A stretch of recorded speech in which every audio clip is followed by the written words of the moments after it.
ഇവിടെ ഒരച്ഛനും മകളും സന്തോഷത്തോടെ സംസാരിച്ചു കൊണ്ടിരിക്കുമ്പോൾ പിന്നിൽ നിന്നും വന്ന അമ്മ ഒരു ബക്കറ്റ് മണ്ണെണ്ണ അവരുടെ മേലേക്ക് ഒഴിക്കുന്നു. പെട്ടെന്ന് അച്ഛൻ തീപ്പെട്ടി കൊള്ളി കത്തിച്ച് അവളുടെ മേലേക്ക് ഇട്ട് മുറിയും പൂട്ടി പുറത്തേക്ക് വരുന്നു. മകളെ ഓർത്ത് അച്ഛനും അമ്മയും പുറത്തു നിന്ന് വല്ലാതെ കരയുന്നുണ്ട്. യഥാർത്ഥത്തിൽ കുറച്ചു ദിവസങ്ങൾക്ക് മുമ്പ് ഇവളുടെ സ്വഭാവം ആകെ മാറിയിരുന്നു.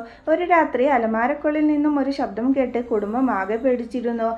അച്ഛനൊരു വടിയെടുത്ത് പേടിയോടെ അലമാര തുറന്നപ്പോൾ മകൾ ബാധ കയറിയതുപോലെ അതിനുള്ളിലിരിക്കുന്നു. എന്താണ് പറ്റിയതെന്ന് കരുതി പിറ്റേന്ന് കാമുകനൊപ്പം പുറത്തേക്ക് അയക്കുന്നു. അവിടെ വെച്ചും പല കൈകൾ വന്ന് അവളെ പിടിക്കാൻ വരുന്ന പോലെ അവൾക്ക് തോന്നുന്നു. അതുമാത്രമല്ല, അയൽപക്കത്തെ മുത്തശ്ശൻ അച്ഛനോട് നിന്റെ മകൾക്ക് പ്രേതബാധ കൂടിയതാണെന്ന് പറയുന്നു. അവിടേക്ക് വന്ന മകൾ നീ നിന്റെ പണി നോക്കി പോടാ എന്ന് ബഹുമാനമില്ലാതെ പറയുന്നു.